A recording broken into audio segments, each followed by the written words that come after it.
Hello everybody, welcome to my class once again. Today I am going to deal with pronoun referencing. As you have repeatedly requested me to take a class on pronoun referencing as you find it difficult. You have also requested me to take the class in Bengali so that you can understand it better. So for your better understanding, I am taking the class on pronoun referencing in Bengali. তোমরা জানো যে তোমাদের বইয়ের ৮ নম্বর প্রশ্নে দ্বিতীয় পত্রে ৮ নম্বর প্রশ্নে grammar অংশে একটি আইটেম থাকে যেটাকে আমরা প্রনাউন রেফারেন্সিং নামে অভিহিত করে থাকি। ওখানে একটি কথা বলা থাকে যে আইডেন্টিফাই দি আনক্লিয়ার প্রনাউন রেফারেন্সেস। এখন আমি তোমাদের বলবো যে প্রনাউন রেফারেন্সিংটা বুঝবার জন্যে দুটো জিনিসে আমাদেরকে মনোনিবেশ করতে হবে। এক, প্রনাউন রেফারেন্সিংয়ের দেখতে হবে যে ইনকারেক্ট প্রনাউনকে কারেক্ট করা। আরেকটা ব্যাপার হলো আনক্লিয়ার প্রনাউনকে ক্লিয়ার করা। বিষয়টা একটু পরিষ্কার করে বলি। ইনকারেক্ট প্রনাউনকে কারেক্ট করার মানে হলো যে একটি প্রনাউন বাক্যে ব্যবহৃত হয়েছে কিন্তু এইটি যথাযথ নাম্বার, জেন্ডার কিংবা কেস মেনটেন করে নেই। ধরো হি কেম টু মাই, একটা বাক্যে লেখা আছে হি কেম টু মাই। এখন আমরা জানি যে টু হচ্ছে একটি preposition and a preposition is followed by an objective case. That is প্রিপোজিশনের পরে অবজেক্টিভ কেস বসবে। তাহলে মায়ের অবজেক্টিভ কেস হচ্ছে মি, সেখানে মি বসবার কথা ছিল কিন্তু উত্তরে লেখা প্রশ্নে লেখা আছে বা প্যাসেজে লেখা আছে মাই। তাহলে এই মাইকে কেটে তার জায়গায় মি ব্যবহার করতে হবে এবং সেটাই হচ্ছে ইনকারেক্ট প্রনাউনকে কারেক্ট করা। অথবা আরেকটি উদাহরণ দিয়ে বলি, ধরো বলা হচ্ছে this books are very interesting, this books. এখন বুকস এটি একটি প্লুরাল নাউন যার সাথে আমরা প্রনাউন ব্যবহার করে থাকি দিস, THESE, দিস ব্যবহার করব। এটাই গ্রামারের নিয়ম, দিস বুকস। কারণ দিস হচ্ছে সিঙ্গুলারের সাথে যায় আর দিস প্লুরালের সাথে যায়, কিন্তু এখানে ব্যবহার করা হচ্ছে প্লুরাল নাউনের সাথে সিঙ্গুলার ফর্মে যায় দিস, ওইটি। তাহলে আমরা কি করব, দিসটা কেটে দিয়ে ওখানে দিস ব্যবহার করব, তাহলে এই বাক্যটি শুদ্ধ হবে এবং এই প্রনাউনটি কারেক্ট হবে। তাহলে আমরা একটি বিষয় বুঝতে পারলাম যে প্রনাউন রেফারেন্সিংয়ে একটি কাজ হচ্ছে এটা ইনকারেক্ট প্রনাউনকে কারেক্ট করা। আরেকটি বিষয় হচ্ছে আনক্লিয়ার প্রনাউনকে ক্লিয়ার করা। এখন তোমরা খেয়াল করে দেখবে যে একটি বাক্যে বলা হচ্ছে এরকম যে মেনি পিপল আর নাও অ্যাভার্স টু ট্রাভেলিং, মানে অনেক মানুষ এখন ভ্রমণের প্রতি অনিচ্ছুক। পরের বাক্যে বলছে যে ইট prevents them from going out. এখন ইট দ্বারা কাকে বোঝানো হচ্ছে, ট্রাভেলিংকে নাকি অ্যাভার্সনকে? কোনটা তাদেরকে ট্রাভেলিংয়ে যেতে বারণ করছে? এখানে আসলে ওই ট্রাভেলিংয়ের প্রতি তাদের যে অনীহা এইটা তাদেরকে বারণ করছে, কিন্তু এখানে লেখা আছে কিন্তু ইট। তাহলে আমরা যদি ইট লিখি তাহলে প্রনাউনটি ক্লিয়ার হলো না। তাই প্রনাউনকে ক্লিয়ার করার জন্যে আমাদেরকে লিখতে হবে this aversion prevents him from going out. এইভাবে একটি আনক্লিয়ার প্রোনাউনকে কী করতে হবে, ক্লিয়ার করতে হবে। কারণ যখন আমরা দেখব যে ধরো আরেকটা বাক্য আমি বললাম, I have a dog and a cat, পরের বাক্যে বলছে ইট সেলডম বাইটস। এখন যে ইট লেখা হয়েছে, ইট তো পূর্ববর্তী বাক্যে লেখা ডগকেও বোঝাতে পারে, আবার ইট ক্যাটকেও বোঝাতে পারে। এখন কোনটাকে বোঝানো ব্যাপারটা আমাদের কাছে একেবারেই ক্লিয়ার নয়। তাহলে আমরা এটাকে how can you make it clear, কীভাবে পরিষ্কার করতে পারে? তখন আমরা কি করলাম, ইটকে কেটে দিয়ে ওখানে তার নাউনটা উল্লেখ করলাম। যেমন আমরা লিখলাম দ্য ডগ সেলডম বাইটস। তাই বোঝা গেল যে কুকুরটি কি কদাচিৎ কামড়ায়, বা দ্য ডগ সেলডম বার্কস, কুকুরটি কদাচিৎ ঘেউ ঘেউ করে। তাহলে ওই প্রোনাউনটি উঠিয়ে দিয়ে তদস্থলে যে ইট দ্বারা যে নাউনটিকে বোঝানো হয়েছে সেই নাউনটিকে ওখানে বসিয়ে দিয়ে একটি আনক্লিয়ার প্রোনাউনকে আমরা ক্লিয়ার করলাম। কারণ যদি আমরা ইট রাখতাম তাহলে এখানে একটা কনফিউশন তৈরি হতো যে what does it refer to, weather it refers to dog or it refers to the cat. সুতরাং এই দুটো বিষয়কে পরিষ্কার করে বুঝতে পারলেই প্রোনাউন রেফারেন্সিংটা আমাদের কাছে অত্যন্ত পরিষ্কার হয়ে যাবে। আমার মনে হয় আমরা এই বিষয়টি এতটুকু পর্যন্ত অন্তত আজকে এই মুহূর্তে বুঝতে পেরেছি। এখন আসলে আমাদেরকে বুঝতে হবে প্রোনাউন জিনিসটা কি, এবং কোন কোন শব্দগুলো প্রোনাউন, এবং এরা কখন সিঙ্গুলার কখন প্লুরাল, কে কোথায় বসে, এই বিষয়টি সম্পর্কে যদি আমরা বিস্তারিত জানতে না পারি তাহলে প্রোনাউন রেফারেন্সিংয়ের উপরে ভালোভাবে কাজ করতে পারাটা অসম্ভব হয়ে পড়ে। তাই আজকে আমি তোমাদেরকে প্রোনাউনের প্রকারভেদটি দেখাবার চেষ্টা করব। তোমরা একটু বোর্ডের দিকে খেয়াল করো। তোমরা দেখতে পাচ্ছ প্রোনাউন এর 8 প্রকার এখানে দেখানো হয়েছে। তো প্রোনাউন কি এটা আগে আমরা একটু বুঝে নিই। যে প্রোনাউন হচ্ছে, a pronoun is a substitute word of a noun. That is, a pronoun substitutes or replaces a noun. একটা প্রোনাউন নাউনের পরিবর্তে বসে, নাউনকে সাবস্টিটিউট করে তাকে রিপ্লেস করে।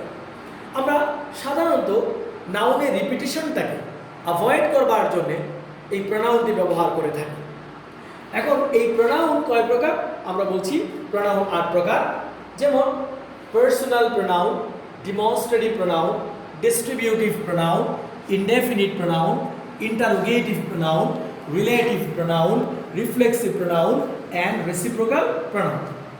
এবার দেখো পার্সোনাল প্রোনাউন কোনগুলো, I, we, you, he, she, it, they. Demonstrative প্রোনাউনগুলো হচ্ছে this, that, these, those, such, so. Distributive pronoun each, every, either, neither. Indefinite pronoun one, someone, somebody, anyone, anybody, no one, nobody, something, anything, nothing, everything, all, none, others. তারপরে আসলে interrogative pronoun who, whom, which, what, whose. Relative প্রোনাউনগুলো হচ্ছে who, whom, which, what, whose, that. Reflexive প্রোনাউনগুলো যেমন myself, himself, herself, yourself, yourselves. এখানে yourself, you যখন তুমি singularly বোঝাবে তখন হবে ইউরসেলফ, আর প্লুরাল হলে বোঝাবে ইউরসেলফস। তারপর itself, themselves, oneself. Reciprocal pronoun মাত্র দুটি, each other and one another. এখন আমরা একটা জিনিস খেয়াল করব যে পার্সোনাল প্রোনাউনগুলো 7টি পার্সোনাল প্রোনাউন আছে এখানে। পার্সোনাল প্রোনাউনগুলো কোথায় বসে? পার্সোনাল নাউনের পরিবর্তে বসে। যেমন আমি একজন ব্যক্তি, আমার নাম হানিফ। এখন আমি যখন আমাকে প্রকাশ করি তখন আমি ওখানে আই ব্যবহার করি। আবার অনেককে আমরা যখন আমি, তুমি, সে, আমরা যখন একসাথে হই, কোনো কথা বলি, আমাদেরকে রিপ্রেজেন্ট করি বলি, তখন আমরা উই ব্যবহার করি। তারপর সেকেন্ড পার্সন হিসেবে আমরা ইউ ব্যবহার করি। থার্ড পার্সন হিসেবে হি, শি, ইট ব্যবহার করে থাকি। তারপরে থার্ড পার্সন প্লুরাল হিসেবে আমরা দে ব্যবহার করি। এখানে খেয়াল করতে হবে যে personal pronoun related to person. আমরা সকলেই জানি পার্সন 3 প্রকার, ফার্স্ট পার্সন, সেকেন্ড পারসন এবং থার্ড পারসন। এখানে আই উই এই দুটো হচ্ছে ফার্স্ট পারসন, ইউ হচ্ছে সেকেন্ড পারসন, আর বাকি সবগুলো হচ্ছে থার্ড পারসন।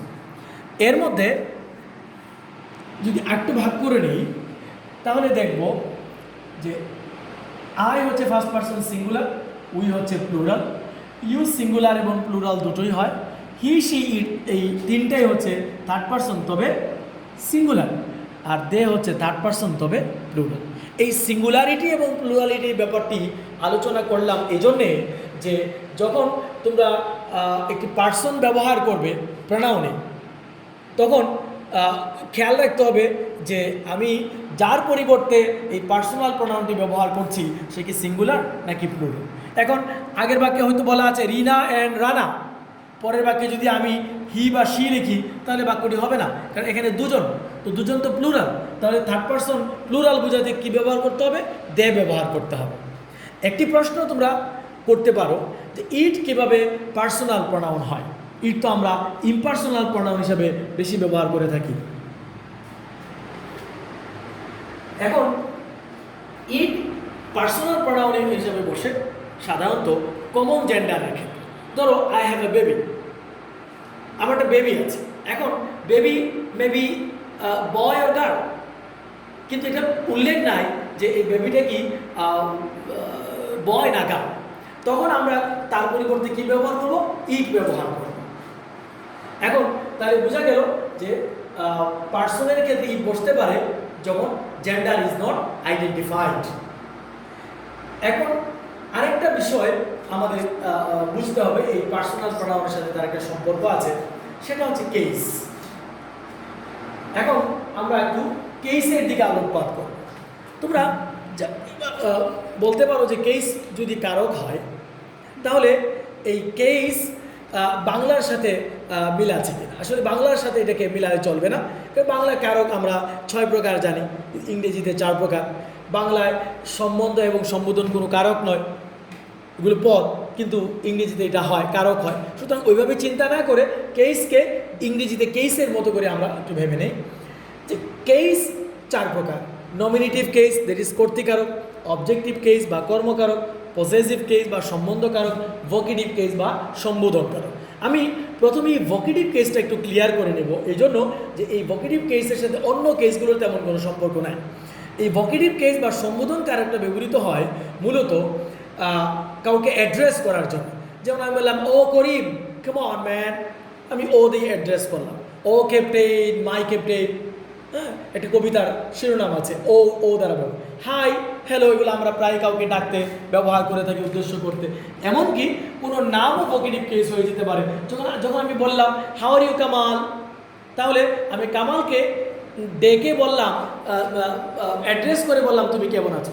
এখানে কামালটি হচ্ছে একটি ভোকেটিভ কেস। এর বাদে বাকি যে 3 প্রকার আছে, নমিনেটিভ, অবজেক্টিভ এবং পসেসিভ, তাদের একটা আন্তঃসম্পর্ক আছে। এটি আমাদের প্রোনাউন রেফারেন্সিংয়ে অত্যন্ত গুরুত্বপূর্ণ ভূমিকা পালন করে।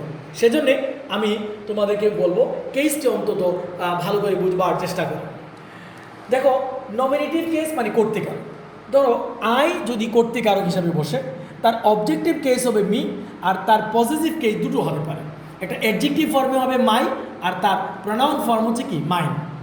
এখন আমি এটা বুঝাই যে যখন আমি বলছি যে আমার কাছে এসো, তাহলে আমার বাংলা বাক্যটাকে ইংরেজি করতে গেলে যেন ব্যাপারটা এরকম দাঁড়ায় যে আমার কাছে এসো, তাহলে কাম টু মাই, আমার কাছে এসো, এই জন্য মাই হিসাবে এটা আমার অর্থ দাঁড়ায়। কিন্তু আমরা জানি, আমি বক্তব্যের শুরুতে বলেছি যে টু হচ্ছে প্রিপোজিশন, এবং একটি প্রিপোজিশনের পরে অবজেক্টিভ কেস হয়। কিন্তু আমরা এখানে দেখতে পাচ্ছি মাই হচ্ছে পসেসিভ কেস, তাহলে প্রিপোজিশনের পরে তো মাই ব্যবহার করা যাবে না, তাহলে মায়ের অবজেক্টিভ কেস কি? মি। এই জন্য এখানে কি মি ব্যবহার করতে হবে। আবার আমার একটি বই আছে, তা আমি যদি আমার বাংলার মতো করে ধরি, তা আমার ইংরেজি মাই আছে, ইংরেজি হ্যাভ, একটি বই ইংরেজি এ বুক, মাই হ্যাভ এ বুক হওয়ার কথা। কিন্তু আমরা সকলেই জানি এই বাক্যটি অশুদ্ধ হবে। তাহলে কেন অশুদ্ধ হবে? প্রশ্নটি সেই জায়গায়, কেন অশুদ্ধ হবে? কারণ মাই হচ্ছে একটি পসেসিভ কেস, পজিটিভ কেস তো বাক্যের সাবজেক্ট হবে না, সাবজেক্ট হবে সবসময় নমিনেটিভ কেস, কারণ করতে হবে করতে কেন, তাহলে মায়ের নমিনেটিভ কেস কি আই, সেই জন্য মাই হ্যাভ এ বুক না হয়ে কি হবে আই হ্যাভ এ বুক হবে, আই লিখতে হবে।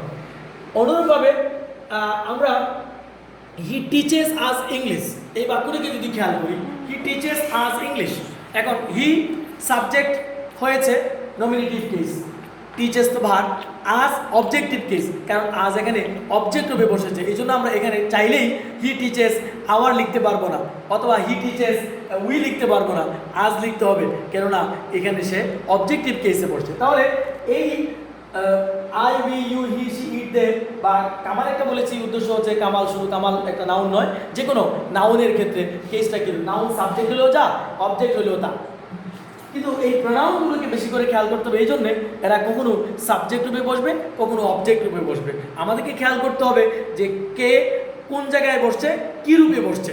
যদি সে সাবজেক্ট হয়ে থাকে তাহলে সে নমিনেটিভ কেসে বসছে কিনা, যদি সে অবজেক্টিভ কেসে হয়ে থাকে তাহলে অবজেক্ট হয়ে থাকে তাহলে অবজেক্টিভ কেসে বসছে কিনা, আর যদি অন্য কোনো নাউনের সাথে কিংবা জিরান্ডের সাথে সে পজেসিভ তৈরি করে থাকে তাহলে সে পজেসিভ রূপে বসছে কিনা, এইটা আমাদেরকে খেয়াল করতে হবে। যদি আমরা এই জায়গাটাই ভুল করি তাহলে আমাদের প্রোনাউন রেফারেন্সিং কখনোই কি সঠিক হবে না।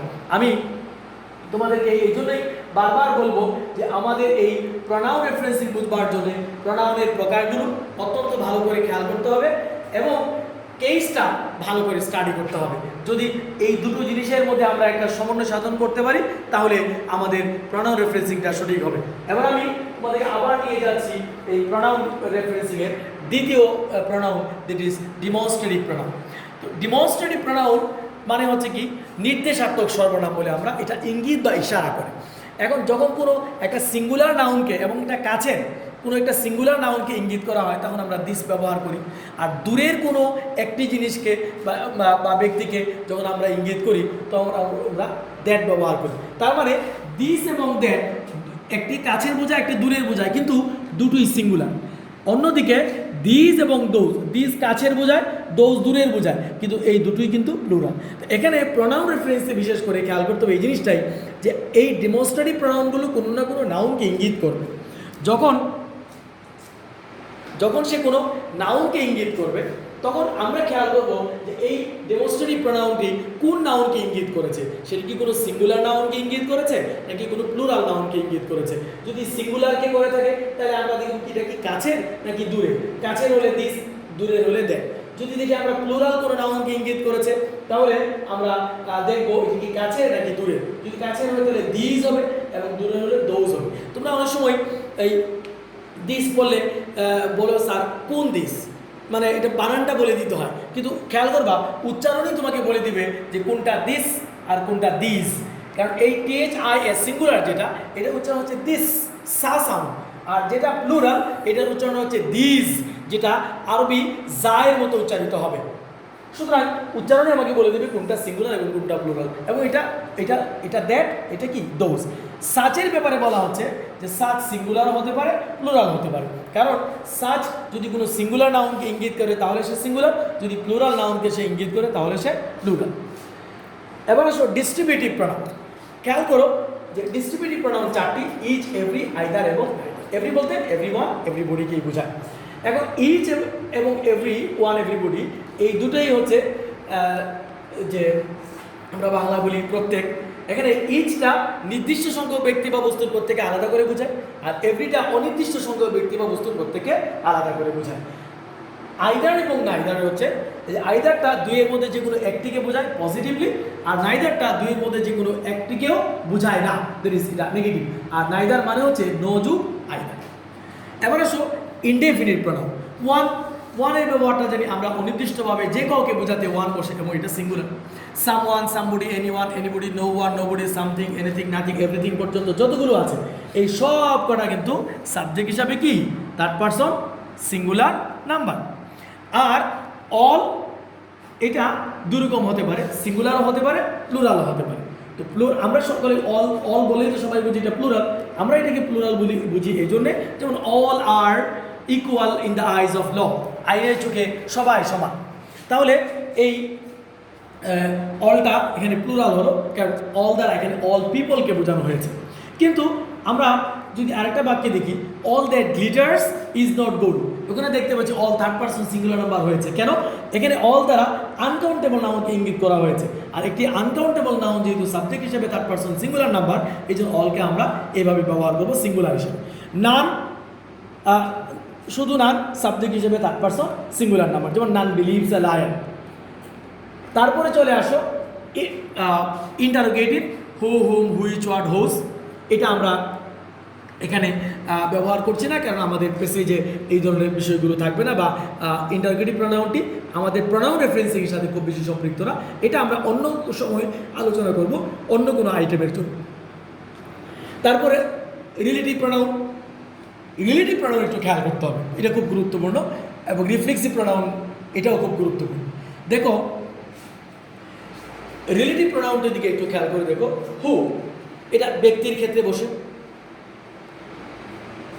এবং সে সাবজেক্ট রূপে বসে, কখনো কখনো অবজেক্ট রূপে বসতে পারে। হুম, এটাও ব্যক্তির ক্ষেত্রে বসে, তবে সবসময় সে অবজেক্টিভ কেসে বসে। একটা কথা মাঝখানে মনে রাখতে হবে, যখন হু এবং হুম অবজেক্ট রূপে বসবে, তখন হুমটা বসবে তার সাথে, যখন হুমটা প্রিপজিশনের সাথে অ্যাটাচড হয়ে বসবে তখন হুম, আর যখন ডিটাচড হবে তখন হবে কি? হু। হুইচ বস্তুর ক্ষেত্রে বসে। হোয়াট, এটা আমরা যখন থিংস হুইচ দুটোকে একসাথে মিলে আমরা হোয়াট ব্যবহার করতে পারি। হোজ ব্যবহার করা যায় এই পজিটিভ কেসে। আর দ্যাট সাধারণত বস্তুর ক্ষেত্রে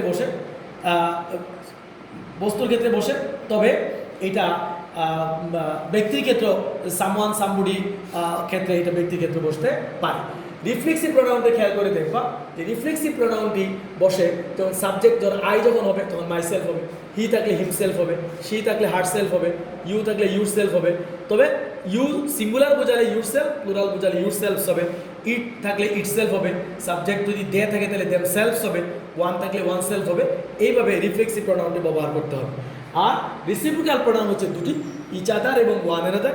যদি সম্পর্কটি দুজনের মধ্যে বোঝায় তাহলে ইচ আদার, আর যদি দুয়ের অধিকের মধ্যে বোঝায় তাহলে ওয়ান অ্যানাদার বসবে। এই হচ্ছে আমাদের প্রোনাউন রেফারেন্সিংয়ের বিষয়টি। আমরা যদি এই বিষয়টি ভালো করে বুঝে থাকি তাহলে প্রোনাউন রেফারেন্সিংয়ের কাজটি করা আমাদের জন্য অত্যন্ত সহজ হয়ে যাবে। আমি তোমাদের সকলকে আবারও অনুরোধ করব যে তোমরা এই প্রোনাউন রেফারেন্সিংকে ভালো করে বুঝবার জন্য এই প্রোনাউনের প্রকারগুলো ভালো করে খেয়াল করবে, এবং কেস সেই ব্যাপারটা একটু ভালো করে খেয়াল করবে। এই দুটি বিষয়ে যখন তোমরা ভালো করে খেয়াল করবে তখন প্রোনাউন রেফারেন্সিং তোমার জন্য সহজ হয়ে যাবে। আমি তোমাদেরকে তোমাদের কোনো কোশ্চেন থাকলে কমেন্টে আমাকে জানাবে, আমি তোমাদেরকে ফিডব্যাক দেব। আজকে ক্লাসটা আমরা এই পর্যন্ত রেখে এখানে শেষ করছি। আল্লাহ হাফেজ।